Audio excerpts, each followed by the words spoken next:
Olá, bem-vindo mais uma vez no meu canal. Tudo bom com vocês?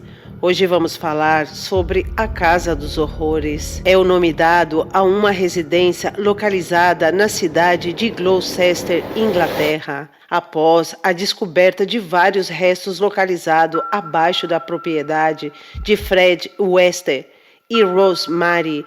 Aquele lugar era o lar de situações assustadoras e arrepiantes que aconteciam há 20 anos. Em 24 de fevereiro de 1994, alguns policiais armados com picaretas e pás chegaram à casa da família West, após uma denúncia anônima de que o resultado foi a descoberta de restos ósseos. Mas a surpresa viria quando encontraram 3 fêmurs. Mas isso foi apenas o começo de um dos casos e eventos mais surpreendentes que já ocorreram na Inglaterra. Nos dias seguintes, os corpos de 9 mulheres apareceram no porão da casa. Eles haviam sido enterrados no subsolo coberto por um grande piso de cimento. Os responsáveis desses acontecimentos foram da família West. Logo, esse grande segredo guardado por anos de Fred e Rose estavam prestes a encontrar o seu fim. A polícia de Gloucester não sabia na época em que a escavação desencadearia uma das maiores investigações policiais que a Grã-Bretanha viu. Gloucester Site está localizada no sudoeste da Inglaterra, com uma população de cerca de 800 mil habitantes. A indústria da cidade está dividida entre atividade aeroespacial e o aeroporto e a agricultura. Em 1941, no meio do conflito da guerra mais sangrento da história, a Segunda Guerra Mundial, nasceu Fred West. No dia 29 de setembro, seu pai, Walter West, e sua mãe, Daisy Angel, que teria sido uma mulher que, segundo os especialistas que analisaram o caso, teve um papel fundamental na vida e o futuro de seu filho e de suas irmãs pequenas. Acreditam que enfrentaram abusos e não apenas psicologicamente. Fred também que se sujeitou a repetidos abusos íntimos pela sua mãe. Walter foi um homem criado no século XIX, extremamente restrito e patriarcal e um pouco afetivo. Daisy se converteu extremadamente protetora. Em algum momento não se podia determinar com essa atitude quando ela começou a abusar fisicamente de Fred. A economia doméstica era precária, como muitos países da Europa, durante e após a Segunda Guerra Mundial. Eles viviam da agricultura, especialmente da colheita de lúpulo e morangos. Walter obrigava os meninos a participarem da colheita durante a temporada, assim como na casa e com pequenos animais, como coelhos ou lebres, todos teriam que colaborar em casa. Manter uma casa com vários membros foi muito difícil, uma vez que grande parte da Europa estava passando por um processo de reconstrução infraestrutural como econômico. Essas tarefas manuais e difíceis forçaram em Fred uma cultura de trabalho duro desde pequeno. Nunca se traduziram em conforto, tudo serviu para chegar ao outro dia seguinte com sorte. É por isso que a ética de trabalho logo foi combinada com outras atividades um pouco mais lucrativas, como os roubos de carros. De acordo com Fred, sua mãe iniciou atividades íntimas e sempre foi o seu favorito. Aparentemente, o incesto era uma prática comum na família. Walter também abusou da filha. O favoritismo pelo menino o beneficiou, pois ele teria escapado impune de seus crimes. Aos olhos de sua mãe, e naqueles anos de vida quase rural, o futuro assassino declarou que não só tinha intimidade com a sua mãe, mas que ela o forçou a praticar essas atividades com vários animais que a família tinha. Outros afirmam que foi o pai quem o encorajou a essas práticas horríveis. Dor, irmão mais novo de Fred, sempre encarregou de esclarecer que todas essas declarações escandalosas faziam parte da patologia de Fred. Pura mentira e fantasia de uma mente distorcida desde cedo. Aos 15 anos, ele já havia abandonado a escola, onde nunca conseguiu superar a média acadêmica.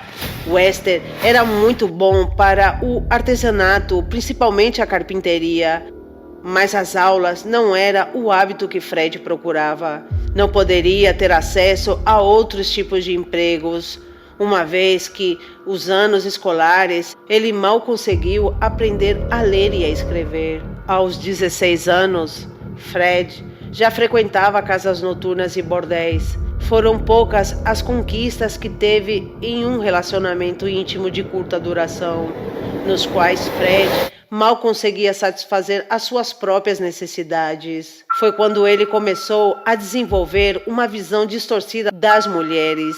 Ele começou a ver como objetos e não como pessoas, um traço psicológico que mais tarde seria decisivo em seus assassinatos.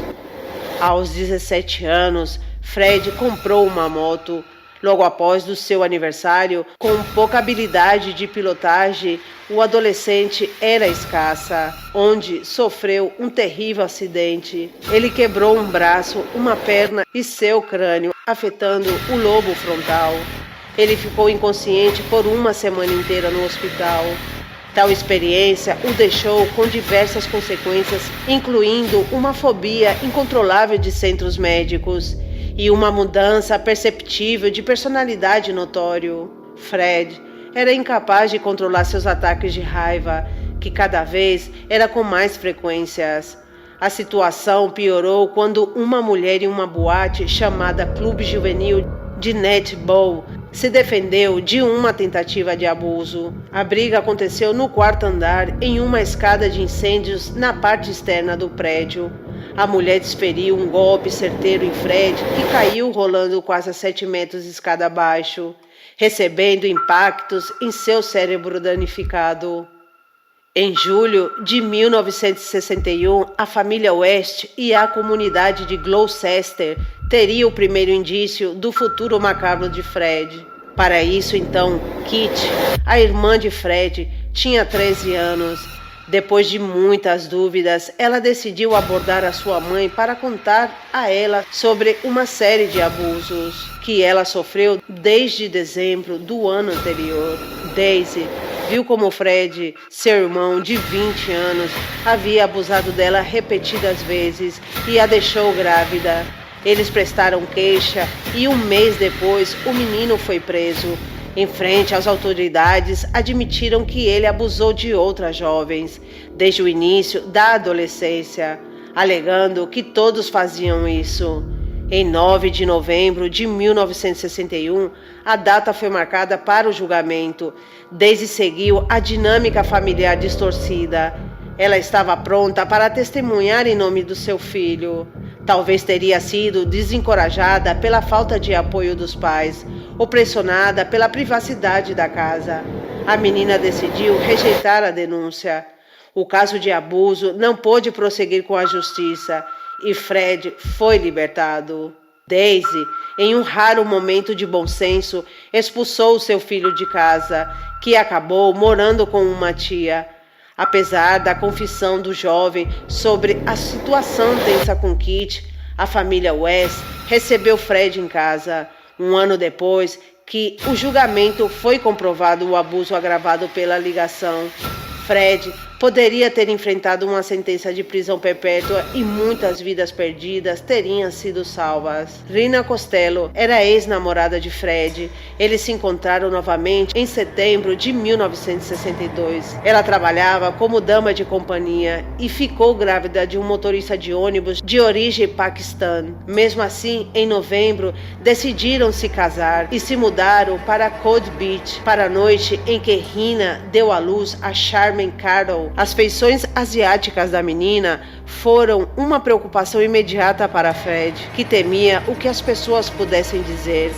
Apesar de apenas um dos seus irmãos ter comparecido ao seu casamento, Para resolver este problema inexistente, resolveram contar a quem perguntasse que a menina havia sido adotada.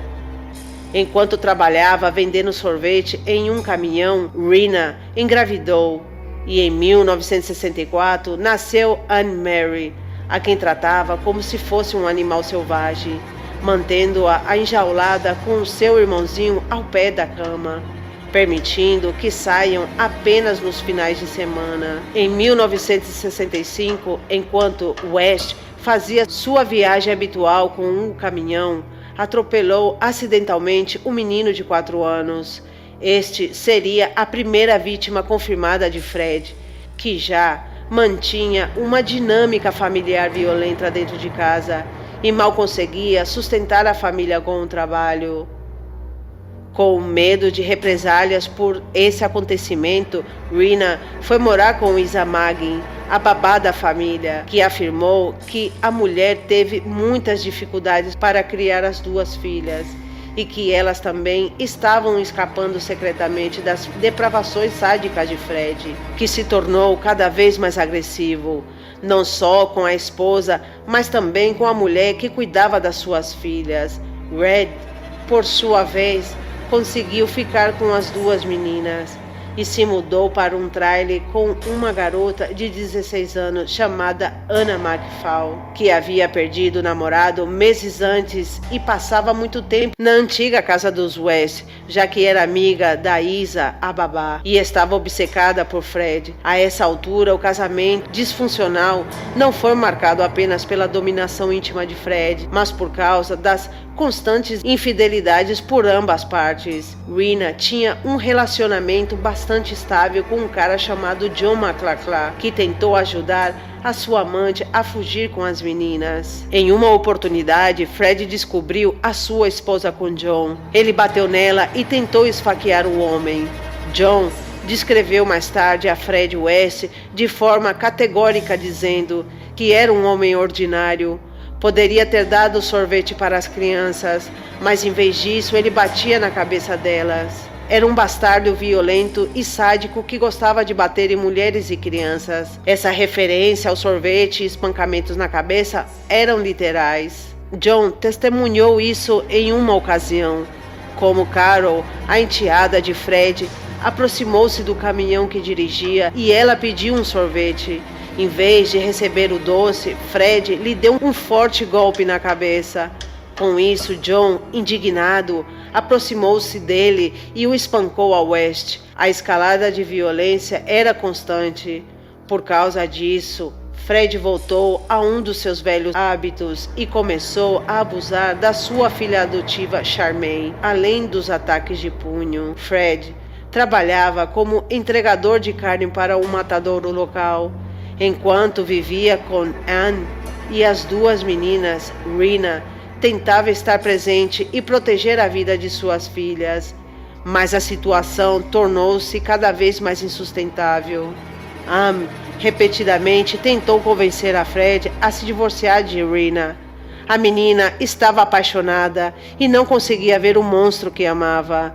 Ela queria casar com Fred West.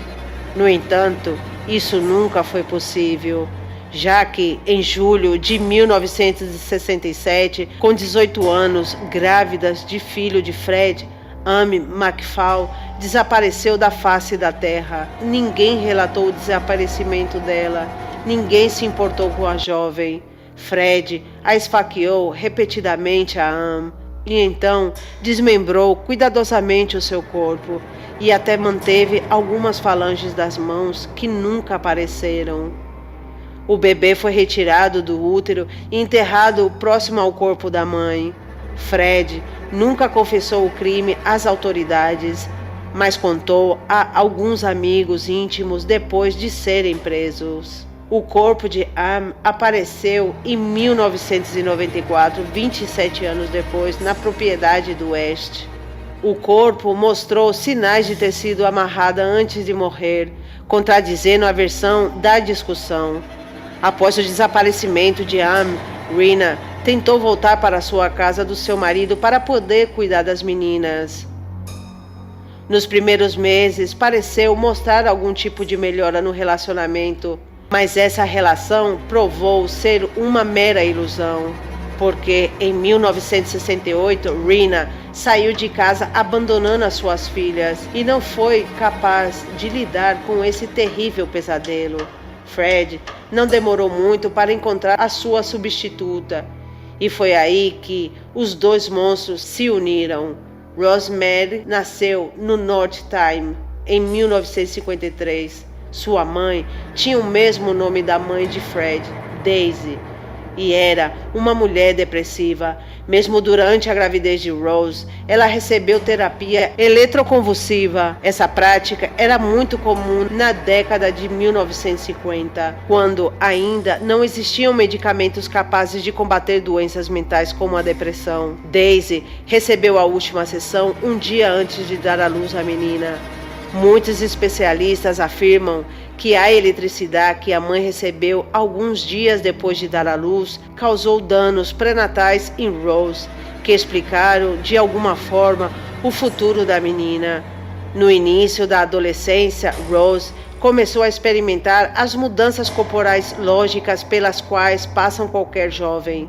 Fascinada pelo crescimento do seu corpo, não se contentava em observar-se diante do espelho sem roupa, mas que ela começou a andar de calcinha, sem nada para cobri-la, na frente dos irmãos mais novos, Gray. Aos 13 anos, a menina começou a abusar dele e de Gordon, outro irmão mais pequeno que Gray. Rose entrou silenciosamente no quarto dos irmãos mais novos e, protegida pela escuridão e o silêncio da casa, satisfazia os seus desejos sômbrios com os dois inocentes e vítimas indefensas.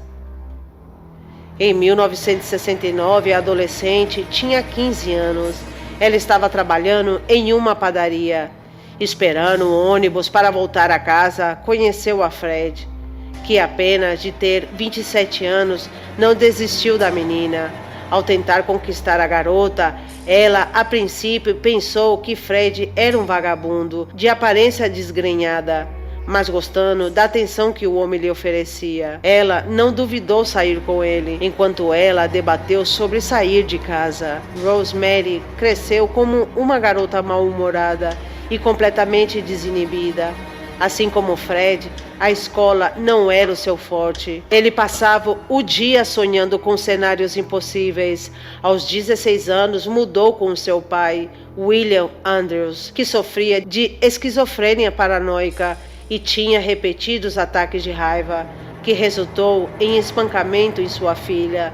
Quando Rose foi morar com ele, começou a abusar de sua filha, assim como fez com Patrícia, a sua irmã mais velha. A personalidade forte de Fred acabou cautivando a Rose e ambos começaram um relacionamento turbulento. A adolescente logo deixou o emprego na padaria para trabalhar como babá de Charmaine e Anne Mary.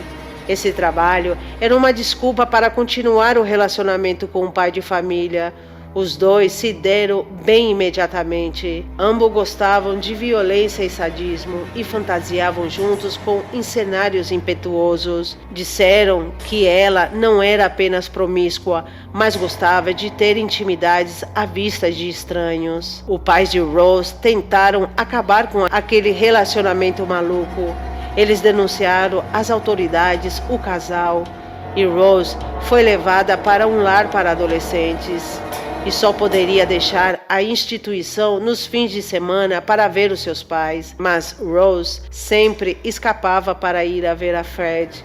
Em 1970, eles definitivamente estavam morando juntos e Rose engravidou de Peter Ann, que seria a primeira filha do casal.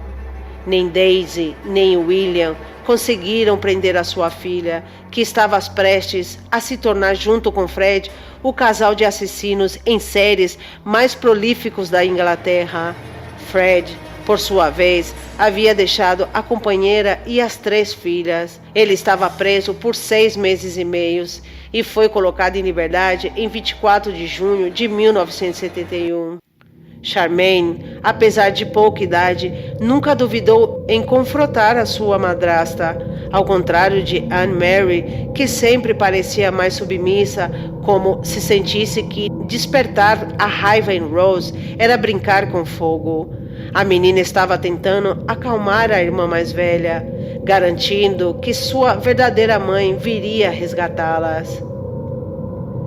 Charmaine lutou o melhor que pôde, resistindo aos abusos físicos e verbais de uma Rosemary. Cada vez mais violenta, os registros médicos de um hospital em Gloucester detalharam que Charmaine, certa vez, foi internada com um ferimento agudo no tornozelo. Alguns meses antes da libertação de Fred, quando perguntaram a Rose o motivo da lesão, ela deu a desculpa que foi um acidente doméstico. Eles não fizeram mais nenhuma pergunta e curaram um corte da menina de apenas 7 anos. Algum tempo depois, Charmaine desapareceu, sem deixar nenhum vestígio.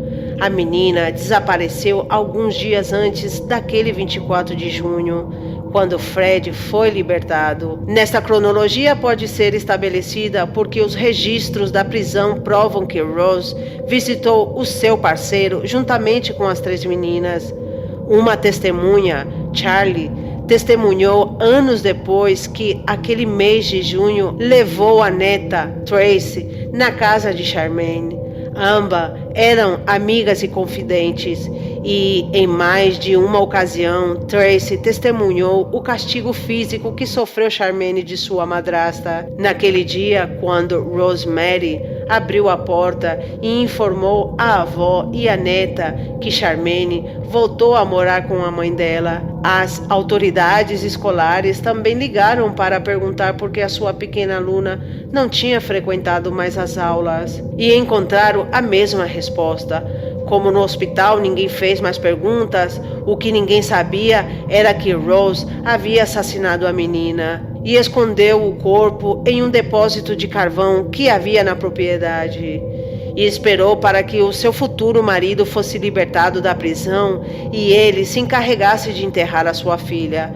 Ao contrário de outros assassinatos, eles desmembraram completamente o corpo, mas ficaram com alguns restos de ossos. A autópsia revelou um corte no quadril da menina, mas os danos mostraram sinais de terem ocorrido vários anos depois. Acredita-se que foi Fred quem fez isso com alguma máquina, enquanto fazia obras na propriedade.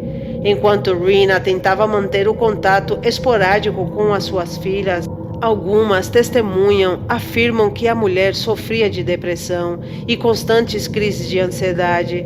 Preocupada com o bem-estar de suas filhas, em agosto de 1971, decidiu ir para a casa de Fred para discutir algum tipo de presente que permitiria compartilhar a custódia. Mas longe de chegar a um acordo, Fred aproveitou a oportunidade para assassinar a sua ex-mulher, que se creia ter morrido por asfixia após ser drogada no banco de trás do seu carro Ford, que possuía seu assassino. Fred e Rose se encarregaram de desmembrar o corpo, colocaram em vários sacos plásticos e enterraram tudo a 1,5 km de distância da sua casa. A perícia encontrou um tubo de metal próximo aos restos ósseos, o que os levou a teorizar que a mulher também foi amarrada, espancada e abusada. Antes de perder a vida nas mãos do casal sádico em 1972, o casal decidiu se casar. O registro civil de Gloucester registraram a Fred como solteiro. Embora ainda fosse casado legalmente, o irmão de Fred, John, foi o único que compareceu à triste cerimônia. Em junho, Rose deu à luz a May, a segunda filha do casal na época. Eles estavam alugando uma casa no centro de Gloucester. Fred e Rose, eles estavam felizes com o imóvel quase abandonado e decidiram comprá-lo. 2 décadas depois, aquela casa seria conhecida como a Casa dos Horrores. Para cobrir as despesas da enorme casa, os Wester decidiram alugar alguns quartos, mas a principal fonte de renda era o quarto de Rose, onde exercia a prostituição, não só por dinheiro, mas realmente ela gostava de se envolver em relacionamentos físicos com homens e mulheres, onde o dominador comum era sadismo e violência na intimidade. Ele gostava de ver sua esposa com outras pessoas e até fez buracos nas paredes para poder espioná-la. Rose ficou grávida 5 vezes mais de Stephen, Loris, Barry, Rosemary e Luciana.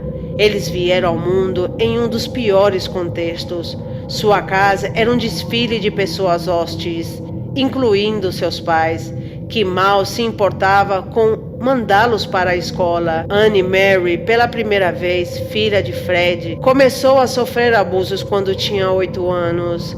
Quando a menina completou 13 anos, sua madrasta decidiu que era hora de levá-la para os aposentos superiores, para que pudesse começar a atender clientes, situação que a menina suportou até que conseguiu escapar da casa para sempre. Mas quem não teve muita sorte foi Peter e May, mostrando desprezo pelas vidas humanas que eles decidiram trazer ao mundo. Os pais sinistros colocaram todas as suas energias em abusar de suas filhas. Peter, porém, sempre resistiu, embora nunca tenha conseguido escapar dos constantes ataques de seus pais. Em 1973, o casal perverso tirou a vida de outra vítima. Linda Grogg era uma costureira que tinha amizade com Rose. Ela acabou se mudando para a casa do West, onde compartilhou mais de uma amante com a mulher. Não se sabe por que eles a assassinaram, mas os modus operandi foi o mesmo de quase todos os assassinatos. Eles a sufocaram e a esfaquearam. Depois, desmembraram seu corpo e ficaram com algumas partes como troféus. Quando a mãe de Linda se aproximou na casa, perguntando sobre a sua filha, Rose lhe contou que a sua filha tinha saído. Naquele mesmo ano, eles tiraram a vida de Carol Cooper, que desapareceu depois que voltava do cinema para casa. Um mês depois, no dia 27 de dezembro de 1973, Lucy Partingon desapareceu enquanto estava caminhando para o ponto de ônibus. A dupla de assassinos a sequestrou e a mantiveram viva para satisfazer os seus instintos mais sádicos. Depois a decapitariam e a cortariam em pedaços. As partes dos seus restos mortais foram enterrados em uma cova entre canos de esgoto com vazamento. Em 1974, os Wests encontraram a sua próxima vítima. Foi uma estudante jovem de 21 anos, natural do sul de Londres, que decidiu tirar férias e, pegando carona para a Irlanda, em algum momento do caminho, ela cruzou com Fred e Rose. Em abril daquele ano, ela foi assassinada e enterrada na propriedade. Sherry Urban tinha apenas 15 anos quando foi interceptada pelo casal criminoso. A menina havia terminado um curso de estágio. Em novembro de 1974, ela foi assassinada brutalmente e seu corpo cuidadosamente seccionado. Os médicos forenses encontraram uma variação macabra entre os seus restos mortais. A cabeça estava coberta com fita adesiva, com um tubo de borracha inserido na garganta, que lhe permitiu respirar enquanto seus assassinos abusavam dela. Em 1975, Juanita Maria estava terminando a escola. Fred e Rose a capturaram e a submeteram a um processo tortuoso que envolveu complexas ataduras e pendurou a garota em algumas vigas de madeira e ali abusaram dela, até decidirem privá-la da vida. Eles a cortaram em pedaços e a enterraria na casa. Fred teve que modificar várias infraestruturas do matadouro que ele chamava de lar. Tinha que ser reforçada por cimentos no porão subterrâneo, onde em algum dia os corpos seriam encontrados. Também teve que ser melhorado alguns quartos para sua grande família. A fim de cobrir essas despesas, o patriarca teve que sair a roubar para complementar a renda que gerava Rose. Mas não há evidências disso, que entre 1976 e o início de 1978, os Wests assassinaram alguém mais. Embora os pesquisadores acreditem que é improvável que tenham parado, porque eles realmente gostavam disso. Em maio de 1978, eles assassinaram a Cher Robinson, de 19 anos, que trabalhava como dama de companhia na casa do West. E acredita-se que ela foi assassinada depois que o casal confirmou que ela estava grávida de Fred. Em 1979, a vítima foi Alison Campers, uma menina de 17 anos, que sofreu o mesmo destino das outras vítimas, que posteriormente foi enterrada na propriedade. Depois disso, Fred e Rose teve um período sem fazer nada, ou pelo menos nenhuma outra vítima desaparecida foi encontrada. Em 1987, Peter não conseguiu mais lidar com a situação e contou com horrores que experimentou em primeira mão a uma amiga, que antes demonstrou numerosos sinais de estresse pós-traumáticos devido aos abusos e começou a responder mal aos professores da escola. Algumas autoridades ficaram alarmadas na instituição, mas ninguém parecia ter poder suficiente para deter o casal. Mas faltava um crime mais, de modo que o casal finalmente, após décadas de abusos e assassinatos, caíra de uma vez por todas na cadeia. Em agosto de 1992, uma das filhas de West confessou a uma amiga que seu pai abusou dela e que até gravava tudo em vídeo. A mãe da amiga decidiu fazer uma denúncia anônima à polícia. As autoridades chegaram na casa, mas nunca encontraram a fita que comprovava o que a menina estava dizendo. Mesmo assim, a menina mostrou sinais inequívocos de ter sofrido abuso íntimo. E após um primeiro ataque, em 6 de agosto, todos os filhos de Weston foram colocados em casas de tipos temporárias e eles prenderam a Fred. Por uma surpreendente falta de provas, os libertaram. E não só isso, mas quando foram encontradas contradições em os depoimentos das crianças, depois que Fred decidiu se entregar à polícia, ele confessou o assassinato da sua filha, mas deu a desculpa de que, no contexto de uma discussão que se transformou em violência, May, quando soube da confissão do seu pai, entrou em choque e começou a gritar que ele não havia assassinado a sua irmã. A realidade veio à tona. O mundo começou a conhecer a macabra história da Casa dos Horrores, que aconteceu por mais de 2 décadas naquela casa. Enquanto abordam o fim desse casal que chegou ao seu fim, ambos foram acusados dos crimes. Embora Fred diz que Rosemary não teve nada a ver com isso, 12 crimes puderam ser comprovados e condenados a passar o resto da vida na prisão. Em janeiro de 1995, talvez sabendo que iria sofrer o mesmo inferno que causou a muitas mulheres, Fred decidiu seguir o caminho dos covardes e, com um lençol, se enforcou na cela. Mas não antes de escrever uma carta final para sua esposa, o amor de sua vida, companheira de suas perversões, a mulher que complementava a sua monstruosa existência. Rose continua presa até hoje em uma prisão feminina e sem chance de recorrer à sentença ou pedir liberdade condicional. Então é isso, pessoal. Chegamos no final dessa história horrível. E se vocês gostaram, por favor, comentem e me seguem para que o canal siga prosperando nessa comunidade. Muito obrigada. Que Deus os abençoe.